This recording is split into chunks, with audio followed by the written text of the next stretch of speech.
Is everyone feeling brave today? How many of you feeling brave today? Let's do that. Let's do a show of hands. Get some hands moving over there. I can see one hand. That's only two less. Come, okay. A few more waiting to get brave over there. Okay. How many of you believe that having a conversation about mental health is important? It's a much larger set of hands going up there.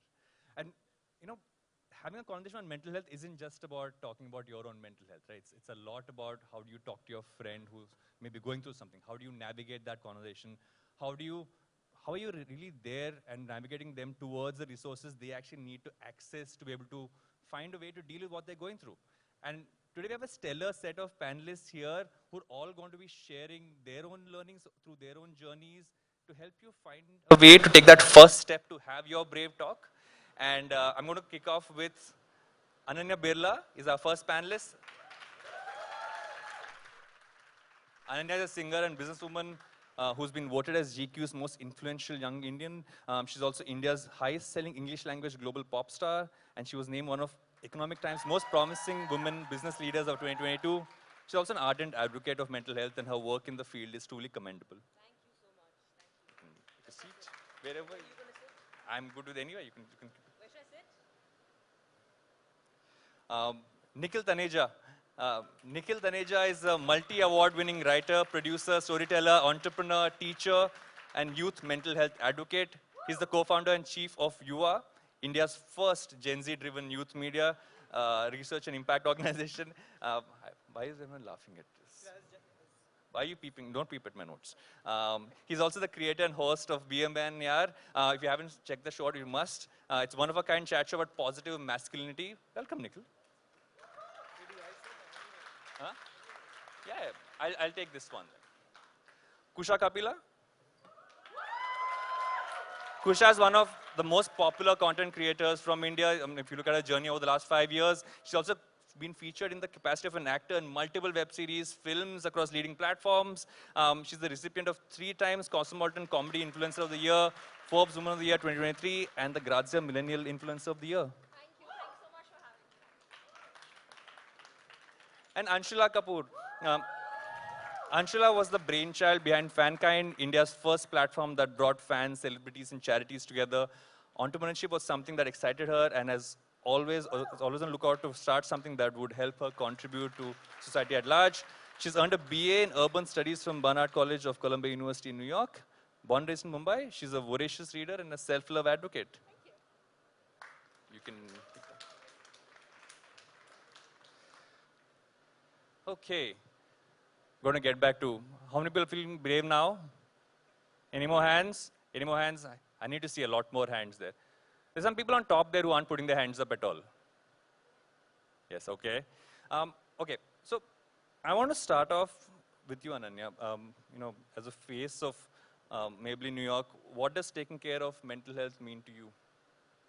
Yeah, so firstly, thank you so much for having me. It's so wonderful to be with all of you here today.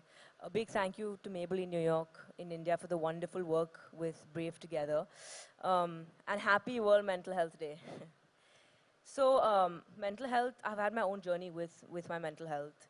I'll just give a quick example of how I personally know and believe that it does get better.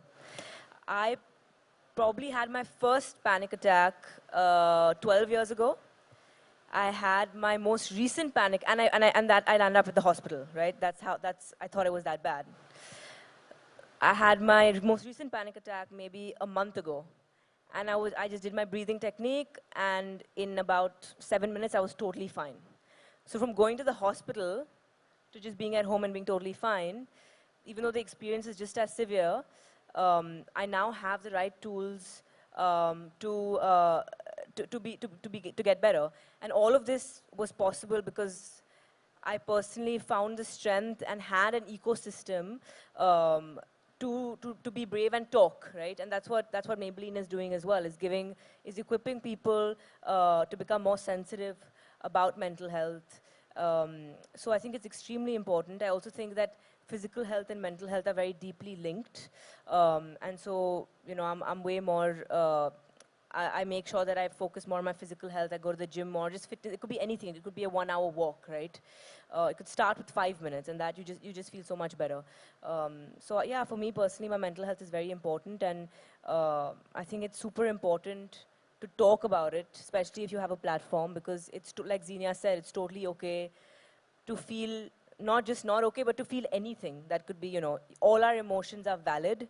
All the struggle is valid, no matter where you're from or who you are.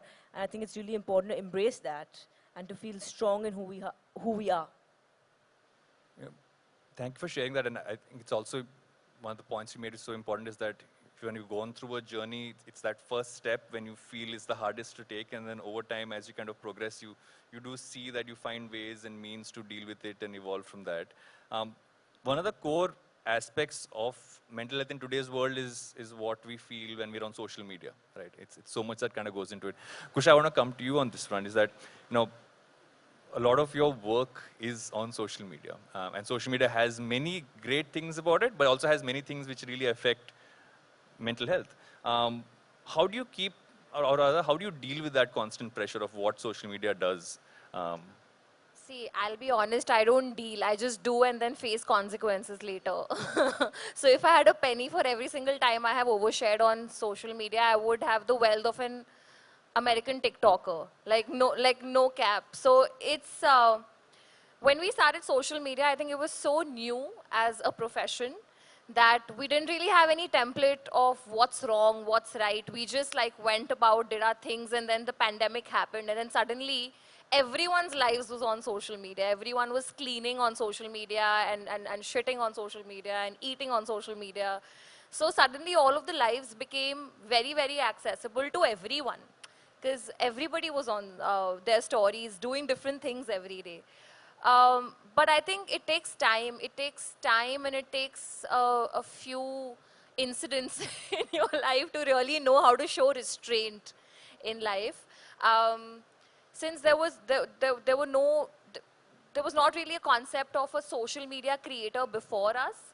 So we had to like make our own mistakes, understand from our own social media what to share, what not to share, where to probably like hold back, where to probably draw those lines, draw those boundaries. They just don't happen on the day one as a creator, because when you're a creator, you have this joy, you have this innocence, this naivety in you, which also helps you make great content. Once you're so aware of who you are and what you probably do online can have consequences, it also affects your art. It affects everything you do because you're constantly hyper aware of everything you're doing. You cut back on like 30 jokes and maybe crack one on your stories. So I would say that now I know better, and when I speak to younger creators, I tell them that, you don't make those mistakes. We've done them so that you don't make a fool out of yourselves. So I genuinely believe sometimes that me and like 7, 8 other creators will literally templates of what not to do also in case you want to start like a creator journey. But that's okay. We were the first gen or second gen creators who sort of learned here. So yeah. and it takes something to also be able to share that these are the mistakes you made. I think a lot of us worry about sharing our mistakes, of sharing things that we felt kind of pulled us back and stuff like that, and that really helps others. And I think that's also being brave and really putting that out there, saying, okay, don't do this. I did that. You don't want to do this again, and really kind of pulling back from that so others can learn. Anshula, there's this one aspect which is that, especially young women today, I know Nikhil will come into the masculinity part, we'll come to that. Young women today kind of feel this pressure to look perfect, right? Looking at filters, you're looking at, and so much more that kind of goes into a certain way you want to kind of portray yourself. How do you deal with that pressure? Like, is there a way for someone who's a young woman today saying, one second, I know the expectation is that I need to visually be a certain way. How do I deal with that pressure in a way that doesn't, again, pull me back from my mental health? I don't know if there's a way of dealing with that pressure. I think it's more of just coming to a stage of where you like who you are, and that is more internal as well. And then the external starts looking better to you when you look at yourself in the mirror as well.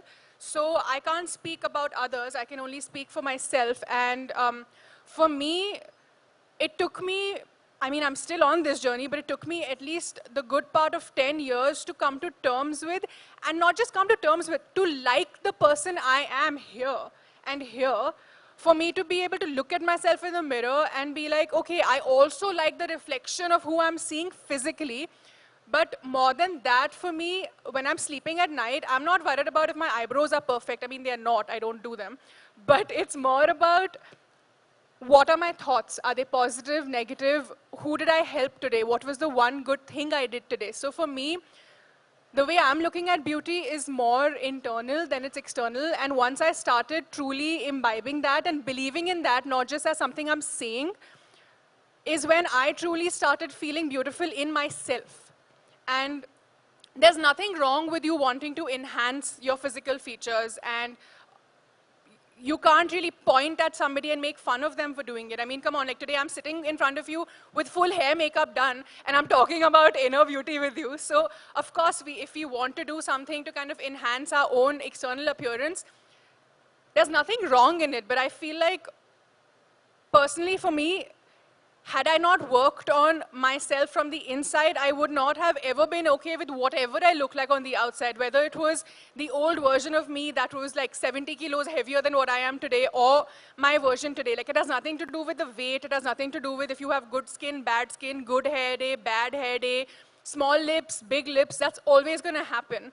But if you start believing in yourself for who you've been raised to be, and you start believing in yourself because of your thoughts and your emotions, and you start feeding into that, I think physical beauty takes a little bit of a backseat. Ananya, I want to ask you this. You mentioned breathing exercises, Yeah. which you kind of do. There is, I think everybody's life has different forms of pressure. There are high pressures in what you do as an entrepreneur, as an artist. What are techniques that you use to kind of deal with whenever the pressure's a little higher than it should be? Yeah. So again, I'm on that journey. So I do have days where I don't do what I should do, and then I face the consequences. I don't know when any of y'all have heard of. Do any of y'all meditate here? Put your hand up. Yeah. So personally, a good 20 minutes of meditation in the morning really helps me. This morning I woke up and I was in a little bit of daze, and I came for my sound check. So I did like 5 minutes backstage of just breathing exercises. Personally, for me, box breathing really helps. You can Google that. So you create a box. You breathe in for 4 or for whatever. It could be you breathe in for 7. You hold for 7 and you breathe out for the same amount, 7, and you make a box. And I think what I've realized is with different breathing techniques, or if it's belly breathing when you're having really bad anxiety, it's really centering. Just to remind yourself that okay, it's just my breath. And we just breathe without even knowing, right? Like we're going about our entire day and it's like this, we're just breathing. So that really helps me. Journaling really helps me sometimes when I feel really overwhelmed and I don't know why. I start writing. And sometimes it's like, I'm really tired today, I don't know why. And that's fine, right? It's just when you write, I think it's a form of, it's cathartic. Gratitude journaling is really important. So when I'm feeling really frustrated, I just take a minute out and I just close my eyes and I think of even just 3 things I'm grateful for, and I immediately feel better. So scientifically, it's proven that when you're in a state of gratitude, you can't feel any so-called negative emotion. So practicing that, the first thing that you wake up in the morning or even when you go to bed is personally really powerful. Like I said, working out is really important. It could be a 10-minute walk and that's fine. So I've found different ways. Having the right people around you is so important. People who love you for who you truly are, flaws and everything. So yeah, there are a couple of things that I personally do. Yeah. And it's so important to find what works for you. Exactly. Right? Yeah. And it's important to kind of tap into the right kind of resources, find help so that you can learn what works for you and then kind of move ahead with that. I think that's the journey to itself. Yeah, totally. Like for example, like high intensity cardio doesn't work for me because when my heart rate is really high, even though nothing's going to happen, I feel really uncomfortable and it pushes me into having a panic attack. So I do it just to desensitize myself, but I just don't do high intensity cardio, right? I just stay in zone 2 or zone 3 of my heart rate, and I feel much better. So it really, like you're saying, it really depends on, maybe someone can't meditate or doesn't want to meditate. That's totally fine. You can play the guitar. Maybe playing the guitar is meditation for you. So all of us are different, and we can't expect ourselves to fit into one sort of label because we're not. We're human beings. So. Um, Nikhil, you've been through your own journey with mental health and dealing with anxiety. And you've spoken about this in the past. You also spent a lot of time really going out there and having these conversations with young people about what they're experiencing, what they're feeling. So do you have some insights you'd want to share on what young people today are kind of going through and what you've learned in your conversations with them? I have to tell young people here what I have heard from them. Yeah. What are you going through? I have to tell now. That always makes me a bit awkward. First of all, hi everyone. I used to teach at Jai Hind, and I used to always hear that over there that nationals is the louder crowd. बहुत चिल्लाते हैं, बहुत चीखते हैं. यहाँ तो मुझे सुनने को नहीं मिल रहा. Are you a loud crowd? देखो this is the first college I've seen कि backbenchers चुप हैं. What's happening to the backbenchers? Are you a loud crowd? Okay, great. Thank you. I'm feeling thoda validation मिल रहा है मुझे, because I was hearing everyone speaking these incredible things, and I'm like, why is nobody clapping? Because I wanted to clap every line that everyone said. But no, feel free to, please feel free to engage. This is a wonderful initiative, not the fact that we are here, but honestly, I feel like what Maybelline is doing is incredible. We've actually partnered with Maybelline as Yuva. We're doing trainings for 50,000 young people across, and for a brand and a company that with that kind of legacy and that iconic to spend their time and money where their mouth is, it's incredible. I would say let's just really have a big round of applause for Maybelline for making sure this is happening first and foremost. It's very, very cool. What have I learned? One of the things that unfortunately that we start hearing every time, so just for context, me and my team have traveled to about 35, 40 Indian cities now. We have gone to about 150, 170 campuses, just listening to young people across. And I think 5 saal se hum log kar rahe hain, Varun, but the issues are always the same. The spectrum on which young people lie on them kind of keeps changing. So as an example, 2019 was when we did our first roadshow. And the thing that we would constantly keep hearing from young people is, my parents don't understand me, and that is, I feel like no matter how old we get, that is still always going to be the biggest issue in our country, right? This is a new generation. You are a generation that has a new way of speaking with each other, a new vocabulary, a language which is accessible to you and your friends. Whether it's memes, whether it is voice notes, whether it is taking selfies when you are sad and sending to each other. These are your ways of dealing with shit, right? Your parents, unfortunately, there's always a generation gap. But for this generation, I think it's become some sort of a communication gap that parents don't know how to. And they don't know what language to communicate in. It's not your local, it's not Hindi, English, or whatever regional language you're part of. It's just a new internet language that they don't know. And that, because of that, unfortunately, the divide between a young person and the parent is getting wider. Like one of the biggest insights for me was, we always keep calling this generation entitled. We say that, सारा दिन phone में लगे रहते हैं, सारा दिन they keep putting their head down, looking at their phone. The more I heard young people, the more I recognized that the reason that they look down is because when they look up, everybody's judging them. Your parents don't understand you. Your teachers, unfortunately, in a very long, I don't know if that's the case in nationals, I hope not, but in a lot of different places, the teachers don't understand them. A lot of the friends, are kind of judging you, and we reduce young people to labels, of the most obvious thing that we see, whether of what they're wearing, where they're from, what their opinion on social media is, how many followers they have, and that's the entirety of their humanity that we think. And we don't look at anything beyond that. There is feelings beyond that. There's human emotions beyond that. There are tough times. There are good days, bad days, terrible days. And until we recognize that about each other, I don't think we'll be able to move forward. I think the most important aspect of mental health, according to me at least, is having empathy and having that compassion for, I would say, people around you as well as for yourself. Zenia said some really nice things about, being, and I saw that those were all actually my talking points which Maybelline stole, but those very important talking points, right? That it's not just you who has to take care of your mental health, it's people around you who have to look out.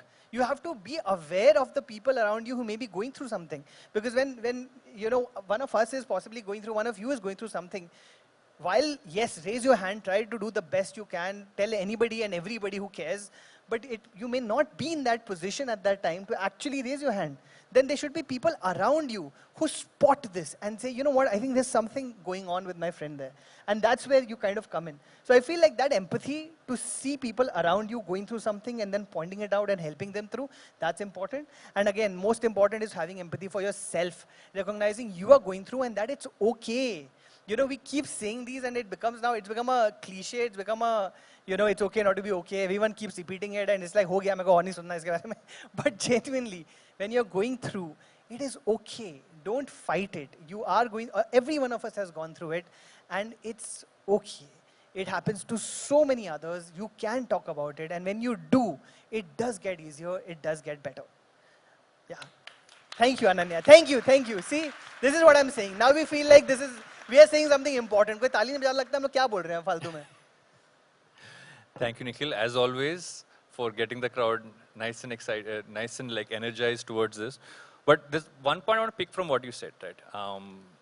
If you're not feeling okay, it's okay to not be okay and be able to talk about it. But when we are online, our tendency is always to show the fact that everything is fine, everything is amazing. Let's get the best selfies, get the right angle. And it's that perfect woke up in the morning shot or anything else. But we might be going through a lot internally and not really showing it. Kusha, I want to come to you on this. Is that if you're not feeling okay inside, but you still have to show your funny side, your dramatic side, everything else online, where does the line lie in terms of how, when you take a call saying, okay, one second, today I'm not going to do it this way, I don't want to hold it in, how do you deal with that?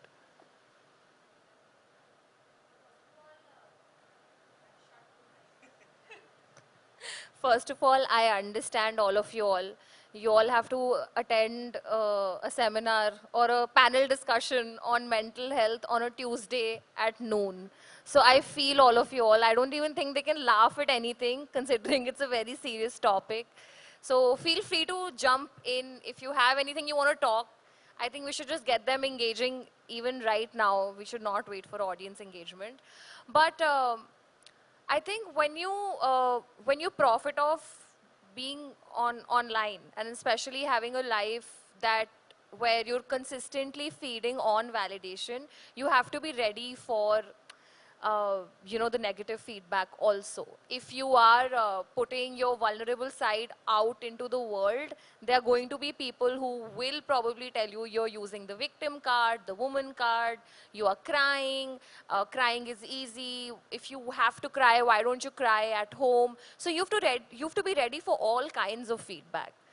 What I have learned over the years is to keep your private life private. There's certain things that should be sacred, but that's me. Those are my experiences, and that is what I will probably share with somebody, and they have to use their own discretion. They cannot have the same journey as mine. But I would love to share more failures. I would love to share more shortcomings. And I would absolutely love to be crying online every day. It's my favorite thing to do. Like, I am one of those people who really, I actually advocate crying because it's the most natural thing that you can do as a human, right? Like, I am allergic to positivity. I am allergic to affirmations. I cannot get up every day and be like, you're the one, you're gonna, I don't do that because that's not how my life works, right? So I need something more hardcore to like get going. Like, I need a different kind of adrenaline to get going. But those are my things. So that is my journey. I don't think I can speak for anyone here. And anything that I'm sharing today also, it's not an advice. It's not how you should live your life because those come from my own journey with mental health and therapy and working with therapists. You're going to have your own journey with that.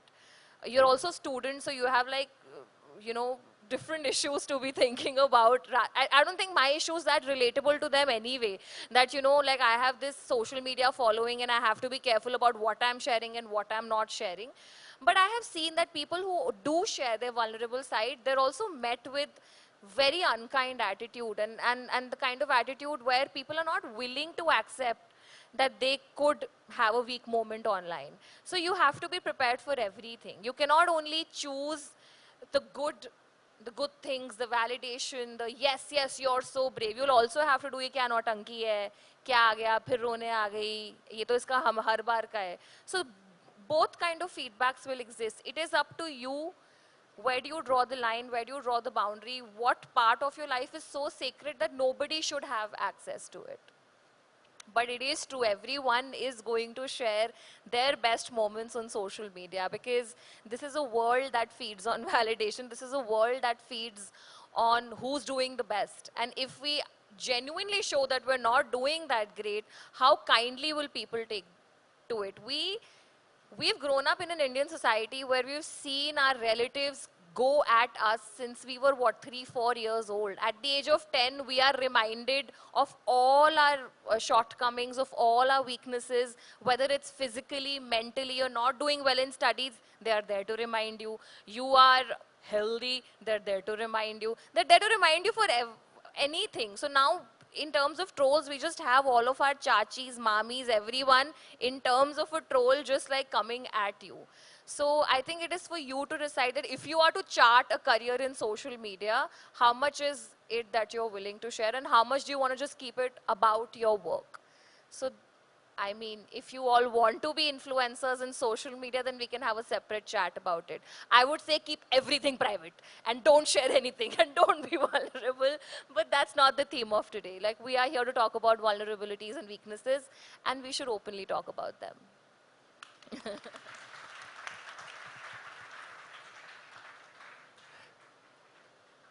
And I think a core part of being real online is what you choose to be out there and be real about, right?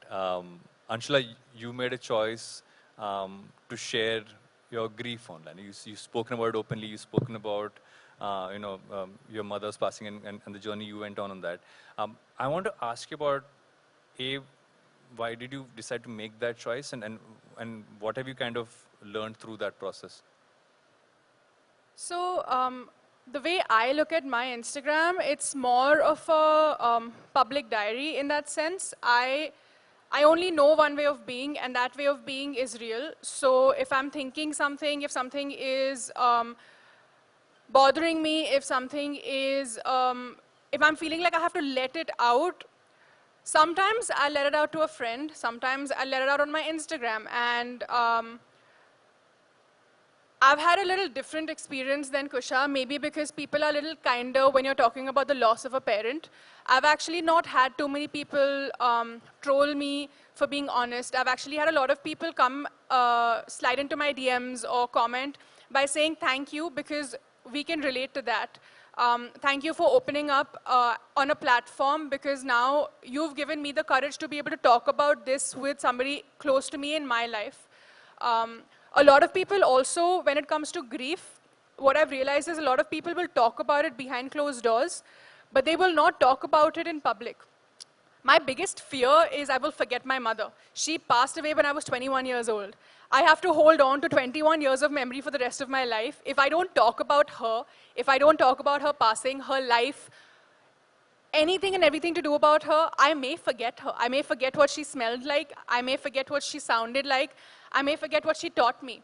So my biggest way of making sure that that fear of mine is never realized is by never shutting up about her and always talking about it. And it's also a little bit cathartic for me. I guess that's how I process my grief, by not caging it in.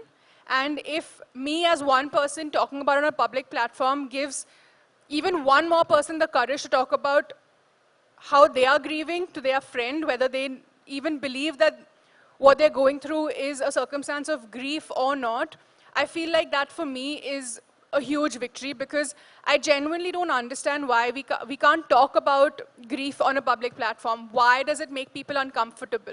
What is wrong in it? So I don't, there's no strategy, there's no thought out scheme or anything when it comes to my social media. I'm just as honest as my heart asked me to be in that moment, which is also perhaps why I'm not the most regular poster. Like, I don't have a 3 times a week posting schedule kind of a thing.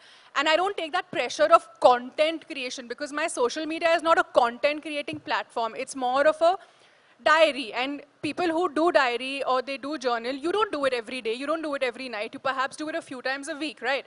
So I use my social media in a similar vein where if I don't put pressure on myself, I feel like I am happier. If I put pressure on myself, my mental health goes down the drain, and that is unacceptable for me. So for me, it is what it is.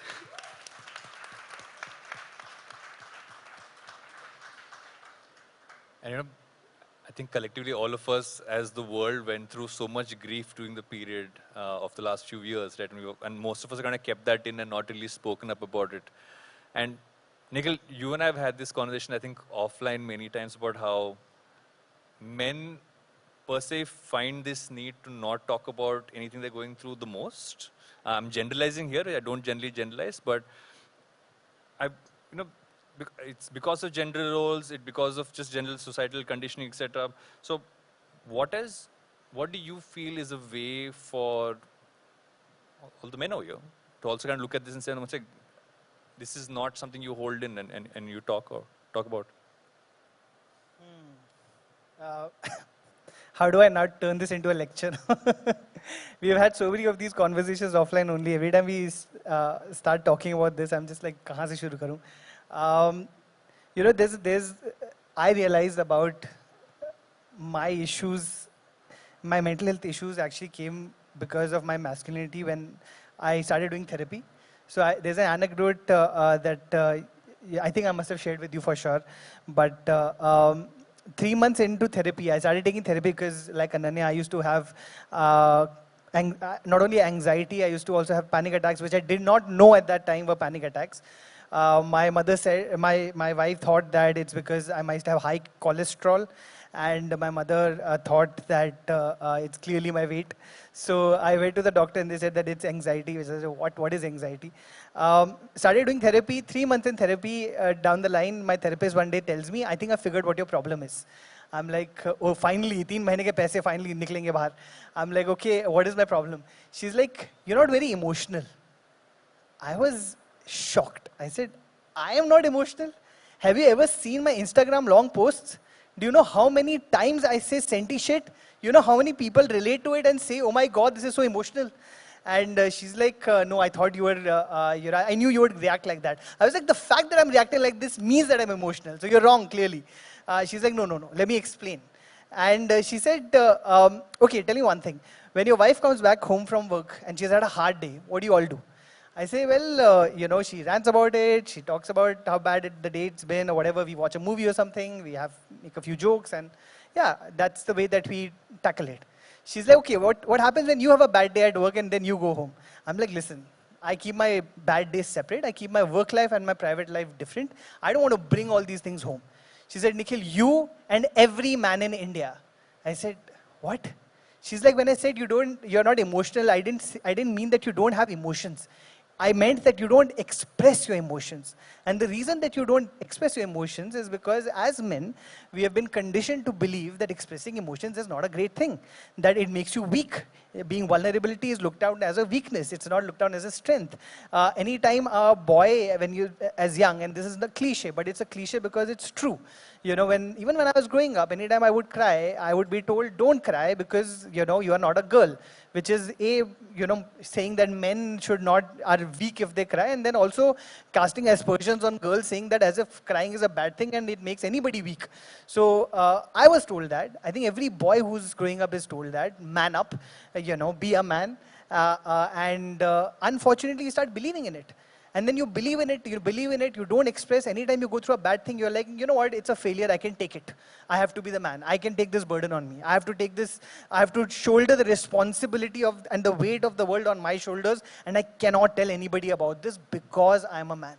And all of that ultimately either ends up in you having clinical anxiety like me and going through getting panic attacks, not knowing what it is, or unfortunately, what you might have seen in your parents' generation, your fathers, your grandfathers, it turns into aggression. It turns into domestic violence. It turns into alcoholism because men have not expressed all their lives. They don't know how to do it. And when they don't know how to do it, they take up all of these terrible things because that's the only way for them to express. We need to change that. The buck has to stop somewhere. It has to stop with us. It has to stop with, my generation as much as possible. If not mine, at least your generation. I see that young boys today are far more expressive. But it is very difficult to do because it is not normalized. The conditioning makes it feel like, and as Kusha very nicely also said, unfortunately, the moment you express online or you express offline, you're kind of judged for it, or you're kind of seen as something. I have never understood that because, of course, let me also qualify this by saying that, unfortunately, the internet is far tougher for women than it is for men. That women go through 100 million times more worse things on the internet than men do. But we need to have more conversations where we are just talking about it like it's a regular thing. That's the way that it will change. It's about humanity. We are talking about gender right now because unfortunately every gender has a different conditioning and a different system of oppression.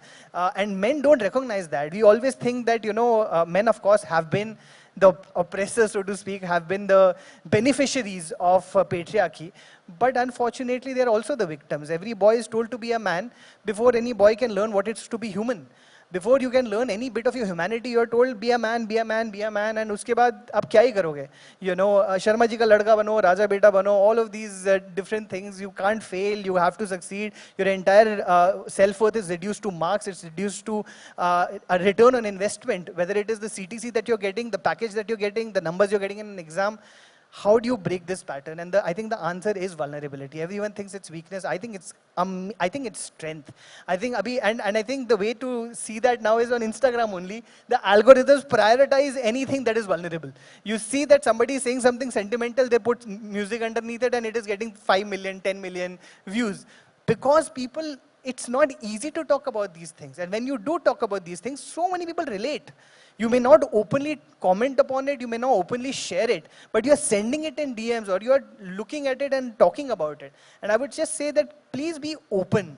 When you see something vulnerable and it means something to you, go comment on it. Whether it's a friend, whether it's somebody on the internet who's a celebrity or whatever, tell them that, this mattered. Thank you for saying this. Because it gives others also who are being vulnerable the strength to believe that, yes, we should do more of this. And you yourself will also recognize that this is a good thing. And then when you share, hopefully you get the same thing again. So yeah, it is unfortunately, there is gender involved everywhere, unfortunately, every aspect of his life. But it's very simple to break. The answer is vulnerability. It is expression. Thank you. Thank you. I see this side is trying very hard to clap. This side is failing. If there was a competition, आप लोग हार जाते. So I don't know what either this side likes us a lot or यहाँ कुछ चल रहा है. So yeah, do you not like what we are saying? Say yes, we like it. No, we don't like it. Well, I hope ये तो मेरा भी. I think I'll only get now. मेरे को वैसी anxiety शुरू हो जाती है जब ऐसा कोई respond नहीं देता. Nikhil, one of the things which I remember is that, and I'm going to a conversation Nikhil and I had many years ago when I remember messaging him once at 9 in the night asking if he's eaten that day. And I remember that conversation because it became a thing between us saying, about checking in with someone. It was a spontaneous thing which I did, then you would check in on me. And oftentimes when we don't know what someone's kind of going through, but there are moments when we need someone to just kind of be a friend and for them to kind of do be there for you, be your like, brave talk buddy, right? I want to ask all of you right now. I just want to say this one thing because Varun, you've brought it up. I think it's very important also for men just to, check in on each other, right? It's very important that, one of the things that I've seen and I find very odd, जब आप कभी लड़के को रोना होता है ना, वो आप लड़की के सामने जो उसके रोक सकते हो because you feel like there is a certain there's a certain softness there or something. You put the burden on the woman कि I can cry in front of you, but you don't do it in front of a man. In front of a man, it's always like हाँ मेरा दिल टूट गया, girl has left me, then I can cry. But otherwise, if you have failed at something bad has happened, you don't do it in front of a man. How many times have I can't remember a single instance where I have asked a boy to hold me. I know it's not weird. It is a very regular thing. I have asked my mother to hold me. I've asked my wife to hold me. I've asked, a female friend sometimes to hold me. I've never asked a male friend to hold me. Why is that? And I think even as we get older, now we need to start challenging these stereotypes and we need to start doing better. I mean, At some point, maybe Varun, I will ask you to hold me. But maybe I can begin right now by asking you how you are doing, telling you that I love you, checking in on you, making sure that you're doing okay when I know you are not. And you do the same with me. And I think we need to normalize this among men as much as we possibly can, I like this side. You all are my favorites. Thank you. You're also nice. I'm not saying I don't know you better, but I like them. You know, I think the whole point of even reaching out and checking in on someone is not to say that you have the solution for them, but the fact that it's a safe space for them to express what they're kind of going through. And kind of people who kind of been there for you to be able to have that conversation. I think it's important to kind of give a shout out and kind of talk about them. I want to start with you. Who's been your brave talk buddy? Who's someone kind of really been there for you at a point in your journey when you needed someone to be there to have that conversation with you? I've been extremely grateful and lucky that everyone around me has been super supportive. I would say my parents, my best friend, who I've known for more than 2 decades now. And I have a lovely, lovely group of friends and team who I call my family. And I think having them around makes everything easier by at least 80%, I would say. And I also had a very lovely therapist while growing up. I did therapy with her for almost 10 years consistently. And I have a lot of gratitude in my heart for her because I think through those 10 years, I realized the importance of authenticity. And I realized the importance of finding, it's a journey, it's a lifelong journey, but I realized the importance of finding self-worth from within and not relying on external validation because that can get very tricky. And of course, we all do it, I do it. I mean, instant gratification is what we do. But it's really important to then check back in and make sure that that self-worth is coming from within. So yeah, I would say my parents, friends, family, team, and this one therapist I had. Kusha, who's your brave talk buddy? And who do you want to give a shout out to who's been there for you across the journey? Definitely my therapist. I also feel very not cool sitting here talking about a therapist because, we're also among students and students are on a limited budget and therapy is expensive and not easily accessible. I find my therapist also expensive. So I can't imagine students at this point, especially with they have to make money for, food, for travel, and if they're dating for their bay also. So I feel like it's a little unfair to be talking about therapy right now because as I said, not everybody has easy access to it. But definitely my female friendships. I feel like that's the best investment I've ever made in my life. The way we all dump on each other on our WhatsApp group. First of all, that is absolutely restricted area because if that group comes to the fore, it's over for all of us. So I feel like the safe space that we've built on a WhatsApp group with my college and school friends over the last decade, I feel that is literally the best investment I've made for my mental health. But I just want to quickly talk about a few things that as students we could do because I was also a very sad student in college and I was always sad and it's just a feeling that I've held on to for a very long time in my life. So I would just say a few things that will really help you is that keep your friends close. A lot of us want to go into these depressive episodes where we isolate ourselves. So if you do not have access to therapy, keep your friends very, very close. Dance whenever you get a moment. Whenever you get a moment to enjoy, whenever you get a moment to step out, go for that. Do not cancel on plans. Trust me, it's going to instantly make you feel better. Another thing I really want to talk about is that we have a tendency that when we're feeling sad and really morbid, we tend to watch really morbid content. Like we'll immediately pick up the true crime documentary and then feel even worse about life and ourselves. So please watch slightly uplifting content and that is easily accessible, I know. So I feel like watching content can really change your mood. And if all of that does not work, listen to 90s music. trust me, that'll just change everything. It has always helped me, like listening to music, and I feel like that could really, really help you. So these are just certain things I feel like students can do if they do not have access to therapy. I mean, places of education should have access to therapy, but since it's going to take time till we implement those things, I feel like those things can help students, maybe. So yeah. I can second that group part. I have a group with a bunch of friends of mine since college.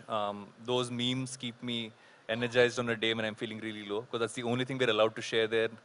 Oh my God, memes. Memes are Brahmastra. So memes has to be the top. So just keep sharing memes with each other. Even the friend who does not respond to it, don't drop that friend. Maybe they're going through something and you have to understand that. Okay. Anshula? All Who's your- very valid points. I hope your WhatsApp group is password protected, firstly. Just adding in there, this is not a shameless plug for Maybelline because honestly, I know the number works. So for people who can't afford therapy, like Kusha said, we understand it's very expensive. There are a lot of resources available for one-on-one therapy as well that are free of charge. Maybelline's Brief Together actually has a number. It's an India-based, Delhi-based number. I feel it's a landline. And they are a free resource that you can use. I'm sure that the number will be visible to you all soon again. Oh, it's actually right there. The toll-free number. Toll-free मतलब free है. और फिर वो लोग भी पैसे नहीं लेंगे if you talk to them and dump on them. तो please करो. I know a lot of people who have actually used this resource. And just Google free therapy and you'll get some more resources in case this number is unavailable on a particular time of need. Now actually answering the question I was asked. So at my, bless you, my darkest time was pre-pandemic and it went into the pandemic. I would not have, and I genuinely would not have survived that without two of my closest friends, my brother and my siblings, my sisters, my brother, and two of my closest friends. These 5 people have literally carried me for 3 years of my life. And they are the reason why I'm even sitting here today and talking to y'all. So for me, my Brave Talk buddies, my literally my lifelines, my siblings, my best friends, and yes, my therapist played a very important role, but that was more in terms of me understanding what's going on with me. So I was diagnosed with clinical depression before the pandemic, and I didn't even know what that meant at that point. I just thought I've had 6 sad months. Like, what is depression? Because we use depression so colloquially. I was like, I've just had bad days. They're just bad days. That's why I'm sad. It took my therapist 6 months to make me understand the difference between sadness and depression. It took me another 6 months to accept the fact that, okay, yes, I am depressed. And then it took me another few weeks to be like, it's okay.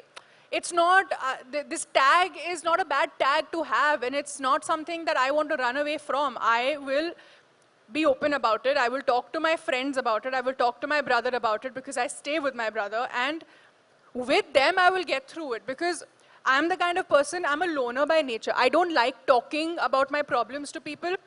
Going to therapy has made me realize talking to other people is half the battle won.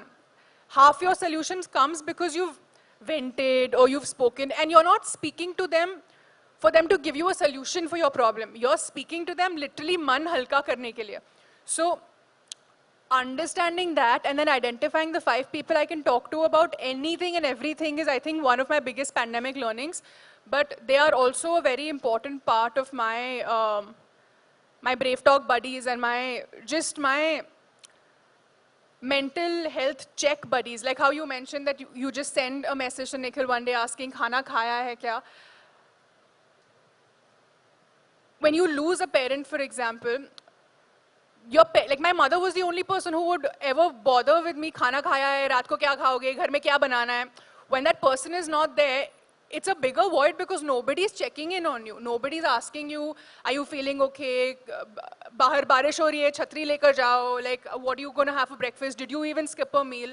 My friends started picking up on this, and I was in college. They were not even in the same city as me. That time it used to be BB, I'm sorry, I'm like dating myself, but like one message to be like, What was for lunch today? Have you had lunch today? Can I order something and send it to you today?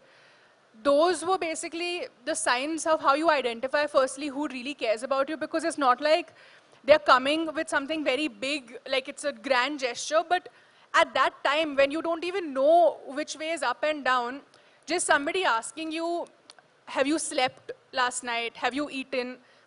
These things matter. So if y'all know a friend, know anybody in your life who's maybe going through something, who may not even be willing to talk to you about it, if you don't know how to check in on them, this is how you check in, by asking if they've slept, by asking if by suggesting fun content to watch on your platforms, by sending them a silly YouTube video, by sending them a meme, by just like, if you can, maybe sending them like ice cream to eat, if nothing else. This is how you let the other person know that they are not alone, that there is somebody out there who is a safe space, there is somebody out there who's thinking of them. So jab bhi man kare, this person is available, come and talk to us. It's just that one sign.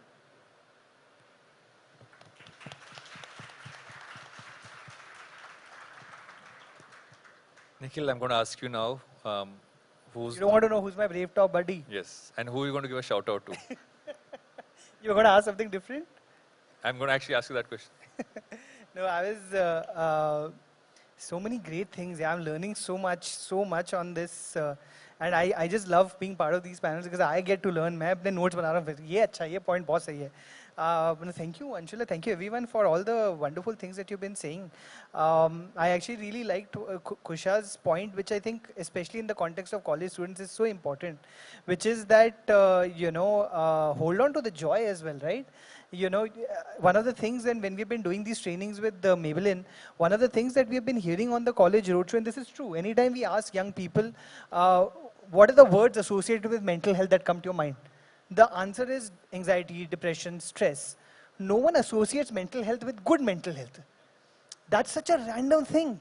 Physical health, जब आप बात करते हो, if you say what are the things that you're associating with physical health, you'll say fitness, you'll say exercise, you'll say, I don't know, I don't know too much about physical health, so I don't know what those words are.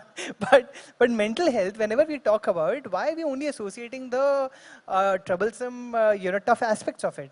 There are so many great things about being in a place of good mental health. There is about mental fitness is a part of it. Self-care is a part of it. Joy is a part of it. Empathy is a part of it. We don't associate these words because we don't believe that this is also an essential part of our mental health, but it is.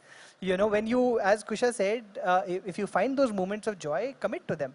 If you are in a place where things are not going well and you have an opportunity of taking up an offer to go out with a friend, to, as you said, I think dance, look at a great video that I saw this, someone actually told during the pandemic, when things were really bad, doctors were doing TikTok dances. People, because they were just like, this is the way that we were getting our release, and it's okay, whatever works for you. Everybody has a different reality, everybody has a different lived experience. Whatever works for you, whatever helps you hold on to that little bit of joy inside of you, to a little bit of hope inside of you, go for it. Don't miss out on it. And where buddies are concerned, I think now I am, while of course, my mother is someone I really like. I open up a lot to her. My wife is someone I open up a lot to. And now it's, over the last 3-4 years, I've been trying to make concerted efforts in telling my male friends about it. So Varun, Nakul, Mehta is a great, some of our other folks that we constantly keep having these conversations very deeply. But अब तो मैं ना, honestly speaking, अब तो मुझे कोई how are you बोलता है ना, मैं उनको बता देता हूँ hi. Okay. So if anybody is like, how are you? I'm like, चल मैं बताता हूँ. So, and I'll go on and tell them, so this is what's happening, this is what's happening. And then on the other side, they'll be like, मैं तो credit card बेचने के लिए phone किया था. I say, you ask how are you? You ask how are you, I'm going to tell you. I don't care. One of the funniest things and one of the this is an actual thing that happened during the pandemic. When we were doing, as an organization, we were having conversations with the partners and brands, etc., right? And you're a professional relationship. So it's a, Zoom or Google Meet or whatever. There's somebody who's, from a brand and I'm, from my company. And then we start talking and I'm like, so how's it been? The pandemic is going on. It's, how are you? And they were like, yeah, it's all good, and let's talk about work. And I'm like, no. How are you? I actually want to know, this is a weird time. it's okay for us to chat with each other and take that minute to say, how are you doing? And then on the other side, the person who is again a part of a corporate would just be like, you really want to know? I was like, yeah, it's okay. 2 minutes is not a bad thing. And then they would express, yes, it's been tough. I'm a single mother, you know, or I have a son at home and this and that. It's been tough. I'm like, you know, thank you for sharing that. And, you know, it's been tough for all of us. And that's it, that 2 minutes, after which you go on and say, let's talk work, also makes you recognize that, you know, we are all human beings at the end of the day, and asking each other, how are you, is a very essential part of a humanity. It's not a social obligation. How are you? I'm okay, fine, great, let's move on. No, how are you? Here's what I'm feeling right now. And yeah, मैं तो भी dump कर देता हूँ. How are you? ये लो. सब बता देता हूँ. Everybody is my buddy right now. You'll ask me, how are you? I'll tell you. But yeah, no, thank you, Varun, again for being one of my Brave Talk buddies. I'm so happy that you're part of this, so I can give shout-outs to you only. Can we have a round of applause to Varun? He's such a, you know, his content is great. He makes such, I'm trying to follow his footsteps and trying to lead a slow life. But yeah, I have a lot of, lot of love for him. You know, it's interesting you say I tried to live a soul life, right? I woke up today morning with anxiety, and I was walking around the house, and my wife saw me, and I'm normally not expressive. I'm still conditioned that I will hold it in and I will deal with it. It's under the carpet somewhere. And she asked me, how are you feeling? Which is a question we don't like, how are you doing, how are you feeling, right? And I said, I'm fine. You know, I mumbled through and went through that, but she said, no, tell me seriously, how are you feeling, right? You also need someone, you know, around you who will ask that question and make sure you answer it.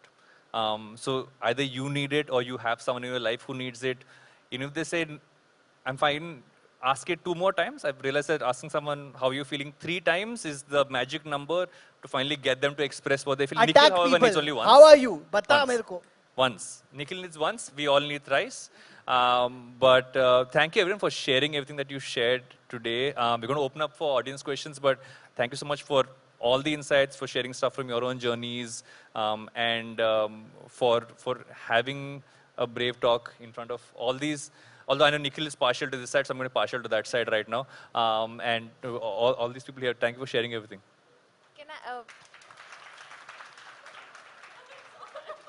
I just want to quickly come in on the how are you doing bit. I feel हम ऐसे शहर में भी रहते हैं. शहर क्यों हम ऐसे एक reality में रहते हैं where how are you doing से पहले हम what are you doing पूछते हैं. What are you doing next? Which is a thing I have seen in this city also a lot, that we instantly want to know what are your next plans. If अगर आपने अपनी अभी degree खत्म करी है उसके बाद क्या plans है. मुझसे भी लोग अभी पहले यही पूछते हैं what are you doing next. So the other day I was actually at a restaurant, मैंने किसी से पूछा that how are you doing, and they were so taken aback. They were like, why would you ask me that? Do I not look okay? And I was like, no, genuinely, how are you doing? क्योंकि कोई पूछ ही नहीं रहा है किसी से how are they doing? Because I want to tell you how I am doing. I'm asking you this question in anticipation of that you might ask me, and then I will maybe rant a little bit for a minute or so.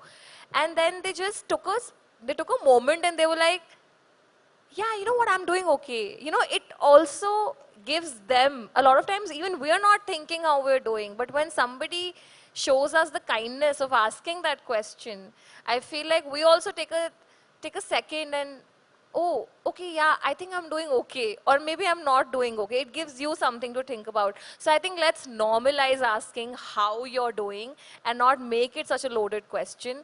And what are you doing is a question that should be discarded for life, for real. So let's ask each other how we're doing even more. I think if there's one thing you can take away from today, that should definitely be this, that ask your friend how you're doing. And if they're not asking you, remind them to ask you how you're doing. So yeah.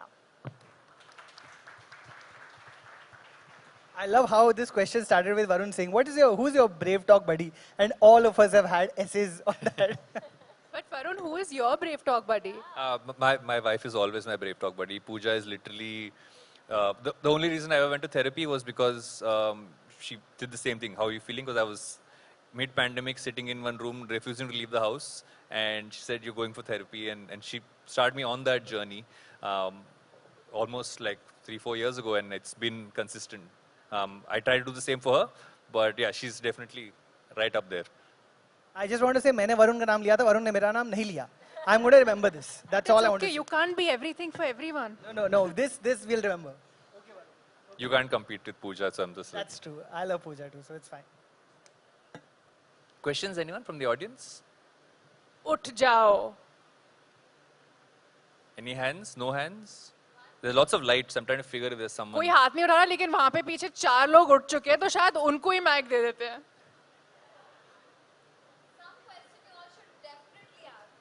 मुझे लगा था एक इंसान ने हाथ Nikhil, उठाया था, you पता चला alienated that वो side of बात the he- audience. They don't want to ask anything because you've told them they're not your how favorites. can the entire college be like full of introverts? ये तो नहीं हो सकता. There has to be one just teacher's pet wanting to perform, wanting to be seen. Let's not put pressure on them, no? I think maybe.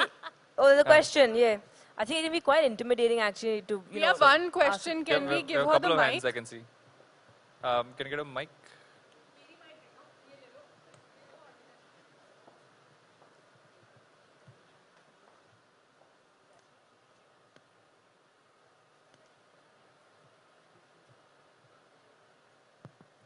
Hello. Working? Hi. Thank you for the wonderful session, and it was really. Can't hear you. Sorry. You want to take this mic? Can you hear me now? Yeah. Okay. Thank you so much for this wonderful session. My question is related to how, okay, for us, we've talked about how maybe students and maybe when you're young, you need help and when you can seek out. But what do you do, for example, when people who are supposed to, be there to be your safe space, your parents or people who are actually mature, who are around you, who are supposed to, look after you, and like you said, people need who just check in on you, your parents. What if they are, in need of it, and maybe you are evolved as much, and you can say that yes, I'll be there for you, but sometimes you cannot understand where they are coming from. In that circumstances, like, what do you do? It's a really, really lovely question. Does anyone have anything to say? Yeah, I think we should first kind of acknowledge that for a lot of people, their parents are not their safe spaces. I think just the narrative in popular media is that your parents are your end of it all and your everything. For a lot of people, that's not the reality. So I think first of all, let's acknowledge that that's the case for a lot of people, and then it's from there that you actually start finding solutions. For a lot of women, for instance, who let's say have the pressures of getting married, who are not enabled by their parents, who are not enabled to be independent and only seen as as maybe objects that need to be transferred to another houses. I have seen it with my own friends. So in that case, I think it's very important to first recognize that, accept that. I feel like that's what anybody would say in that scenario.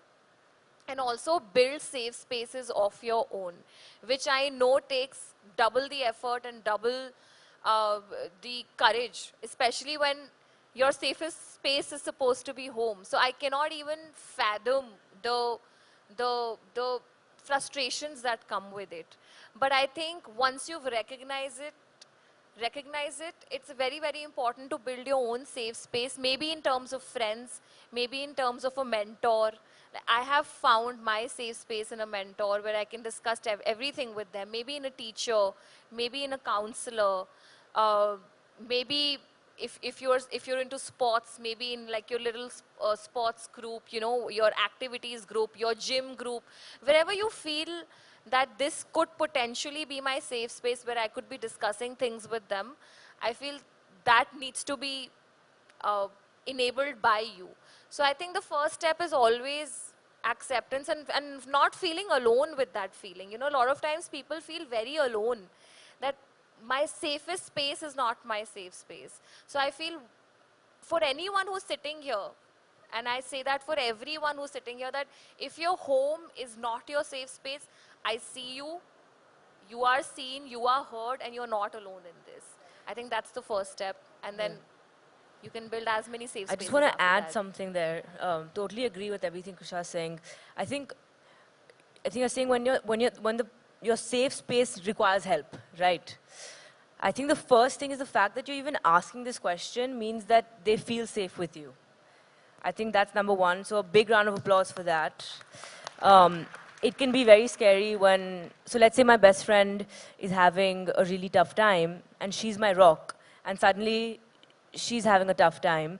How do I help her, right? So I think just being there and just, I think you're probably already doing it, the fact that you're asking. Also, there's this saying when we go on a flight that we have to wear our own oxygen mask first before giving it to anyone else. So till our own cup is not full, it's really tough to do that. So I think just being there for them, just checking in once in a while, even saying, let's go for a coffee for 10 minutes, just hearing them out, being non-judgmental, and encouraging them to sort of express how they're feeling. And beyond that, I think it's also really important, like Kusha was saying, to recognize that it's not, unfortunately, and I don't like saying this, their emotions are not your responsibility. Just the way yours are not theirs, right? At the end of the day, we're all individuals experiencing life. You can do best what you can do without compromising on your mental health or your health in general, right? I think that's really important because they wouldn't want that for you either. So it's a really tricky situation, and I've personally experienced it in my life. Obviously, everything is relative. And in moments like that, maybe sometimes we also have to pull our socks up a little bit and stay strong and get through things. But I honestly think you're already doing what the person or whoever requires it. I think you're already doing that. So kudos to you, and sending you a big hug from here and a lot of strength. Thank you so much. Just one thing to add. Sorry, go on. You want. Find the one activity they enjoy doing the most and bring up the conversation there. Like I take my mom out for like a dinner at a restaurant, which she enjoys a dish there a lot, and then bring it up. And you always find the space that makes them the most comfortable, and then broach it is the way to do it. It's Also, last thing, sorry, this topic is, I was just like, they will be okay. Like, they will be fine. Like, it will pass, right? It will be okay, yeah. Also, if you know in their peer age group, if they are very close to somebody, could be a spouse, could be a family member, could be a friend, could be a work colleague, if you also have a relationship with that person, it's always nice to maybe pick up the phone on them and be like, hey, can you check on my dad? Oh, can you check on my mom? Because maybe they'll talk to somebody who's at their peer level. Another thing that you can maybe encourage them to do is, if there's an activity you know that they used to enjoy doing at some point in their life, like in their early years, in their teens, in their 20s, 30s. For example, maybe they like going for a run in the morning, or a walk, or a jog, or they just liked going and spending time in a particular part of the city. Maybe encourage them or take them to do that, because sometimes all you need is that 10 minutes of open air and just that activity that reminds you of a better time in life for you to feel comfortable enough to maybe start talking. So you may never be the safe space, because most parents are conditioned in a way that they will never want to dump on you, because they always feel like bachchi hai, I can't put my troubles on her. But if you make them feel comfortable enough, without them having to talk sometimes, just that half an hour of calm in their mind will help them maybe understand who they can talk to if that person is not you, because you gave them that safe space. Thank you so much. Thank you. I think we're all out of time, and I think there were a few other hands there, but we're going to let that one go. But thank you everyone for being a part of this. Thank you for sharing everything that you shared on stage. And I'm on your side. I think there's team one right. more question. Huh? Is it a half hand? Yeah. Back. There are two hands at the back. Like this row at the back. There's a...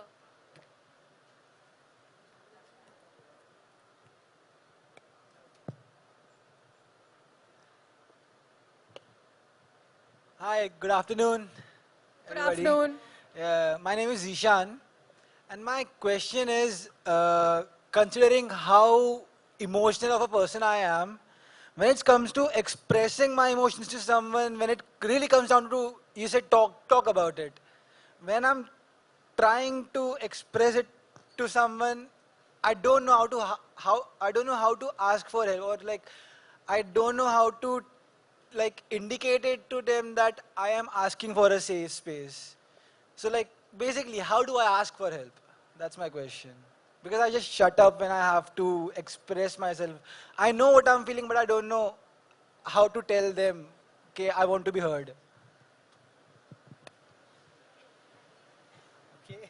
The male representative speaks. Thank you for your question. What a lovely, thank you for putting this out there. Yeah, I know it's not, yeah, it's not easy to say Yeah, things like a this out round of in applause person. for That's you. incredible. Nishant, thank you for sharing this in a room full of your classmates, which I understand is never easy. And just the fact that you're able to bring yourself up to here, वो बहुत ज़्यादा होता है यही you know even if you're not able to tell your friends that I need your help, you can tell them this, that I don't know how to ask from from you. It is really just that. You just have to express, you just have to be honest. Yeah. It's not about, there's no one simple, easy, straight way of getting help. It's a round and round and round and round process. When I had to tell my mother about, I was diagnosed, I took therapy for a little while. I took, I was diagnosed with clinical anxiety, and I didn't know how to tell my mother, because I was like, she won't understand. She would feel like maybe she'll judge me. I was actually very worried that my mother would think I'm weak. That my mother has raised me to be this strong boy. I can't be weak in front of her, etc., etc. I spoke to my brother about it. कि मुझे समझ नहीं आता कैसे बोलूं. And my brother said, give her some credit. She's far stronger than you think. And I said, okay. I took that and I somehow round करके conversation बोला कि ये चल रहा है मेरी life के अंदर. I think I have anxiety and yeah, I think I want to talk to you a little bit more now. And she just, it was so beautiful the way she responded to it. And she said that, what do you need? I'm here for you. And I know that may not be everybody's experience, but I have always seen that the people who love you the most, they do respond. You give them a chance, give them an opportunity, I'm sure you have a close friend, I'm sure you have a parent that you love, or a relative, or somebody who you are close to. Let them, give them the opportunity to step up, raise their hand, as they said, raise your hand. I think there are many people who will raise your hand. And yeah, Nishant, I'm so happy that you've put this out there. It's not easy to... It's more than just that. It's like when I want to tell something, tell somebody something, my mind tries to convince me that, नहीं, ये तो बस तेरे दिमाग में खुद बना रहा है. This is not real. This is just what this is a genuine, really like masculine thing. Unfortunately, it is a very, it is, I still don't know, and this is, I can't, if I feel full, if I feel very overwhelmed, I still don't know how to cry. I know I want to cry. I know that crying is going to help. I know that it's going to, I don't know, heal me, but मुझे नहीं आता. फिर मैंने उस time पर क्या करता हूँ, मैं कोई sentimental picture देखता हूँ, मैं कुछ ऐसी book पढ़ता हूँ जहाँ पे कुछ sentimental चीज़ लिखी होगी, so that I can cry. It is a very unfortunately, we are just, of course, as I said, it's difficult for all genders to ask for help. It's not easy, but with men, it is especially difficult because we are trained to not express. So you need to now start unlearning that bit of yourself, that more than a man, you have to look at yourself as a human being. As a human being, just try to express. In fact, you know what's, sorry, this is not a, it is a plug, but it is not a plug, that one of the reasons why, the chat show that I'm doing, it's called Be a Man Yaar, is because all the things that we tell men, be a man, don't express. Be a man, don't be vulnerable. Be a man, don't cry. I found about it. We are actually saying, be a man, yaar. It is okay to express.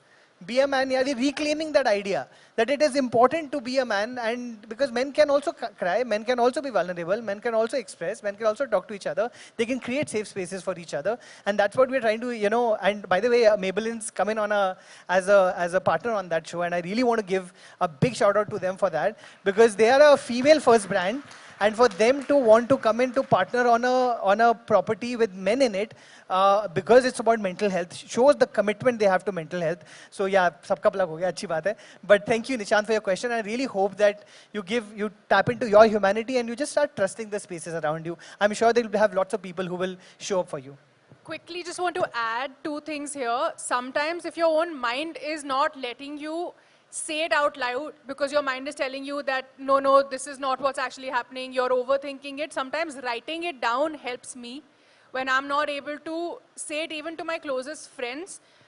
And kabhi-kabhi peer group mein koi baatein nahi bola ja sakti. But if you find somebody who's maybe a little bit older, could be a teacher, could be a parent, could be a chacha, mama, kaka, could be your sibling's friend, anybody older who you have a relationship with, who you can trust, maybe sometimes telling them, I don't think I'm okay, can I talk to you for a minute?